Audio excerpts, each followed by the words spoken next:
Et la plupart d'entre vous me rejoindraient sur ce point. Il n'est pas facile de trouver des financements lorsque vous souhaitez démarrer ou développer une entreprise. Ces dernières années, le financement participatif ou le crowdfunding est apparu comme un moyen alternatif de lever des fonds. Monsieur Tamer Mdan est un expert en crowdfunding. Il est également le PDG et fondateur d'Afriquity, une plateforme de crowdfunding créée dans le but de réunir investisseurs et entrepreneurs. Bonjour, Monsieur Mdan, et merci d'avoir accepté notre invitation. Quand on démarre une activité ou qu'on gère une petite entreprise, il est très important d'obtenir des fonds pour qu'elle grandisse. Mais quelles conditions faut-il remplir pour attirer les investisseurs? Le crowdfunding aujourd'hui prend une place de plus en plus importante dans la chaîne de financement, notamment des entreprises de par le monde. En revanche, en Afrique, le développement du crowdfunding reste encore embryonnaire. C'est d'ailleurs pour cette raison que Afriquity s'est positionné rapidement sur l'Afrique, parce que les besoins des entreprises, des startups ou des PME sont importants. On parle de plus de 400 milliards de dollars de besoins en financement. Pour pouvoir lever des fonds sur Afriquity, il va falloir poser un dossier de candidature sur la plateforme. Et voici les critères d'éligibilité des projets. Si c'est une start-up, elle doit avoir un projet innovant avec une équipe solide et surtout développer une preuve du concept.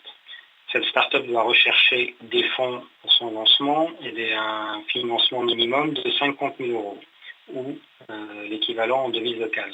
Si c'est une PME, la PME doit avoir une bonne santé financière sur les 3 derniers exercices et avoir un vrai projet d'investissement qui va lui permettre de changer d'échelle.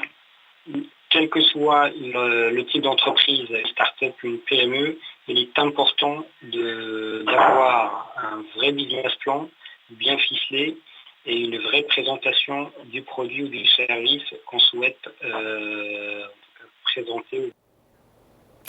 Tamer Mdan, quels sont aujourd'hui les secteurs et les projets qui attirent les investisseurs en Afrique? Dans quel secteur, à votre avis, faudrait-il se lancer pour pouvoir ne pas attendre trop longtemps pour bénéficier de soutien financier?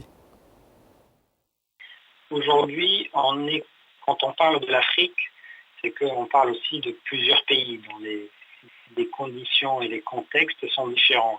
Il y a certains secteurs d'activité qui marchent dans certains pays, qui marchent moins dans d'autres. Donc c'est difficile de répondre à cette question de la manière suivante. Cependant, quand on regarde en tout cas un peu les projets que nous recevons en ce moment et qui sont à la recherche de financement et que ce sont de très très bons projets, nous voyons en tout cas beaucoup de projets sur tout ce qui est agroalimentaire.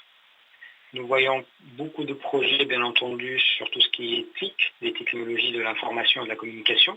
D'accord. Nous voyons très bien que le digital est en pleine expansion en Afrique et donc beaucoup d'entrepreneurs se lancent dans ce domaine-là. Nous voyons aussi quelques projets de biotechnologie, mais également ce qu'on appelle FinTech. Ce sont ces startups technologiques qui travaillent à développer des services financiers. Voilà en tout cas un aperçu de quelques secteurs d'activité qui sont, en tout cas pour lesquels on voit une vraie demande aujourd'hui, plusieurs projets de bonne qualité. Voilà, c'était Tamer Mdan. Je rappelle qu'il est expert en crowdfunding.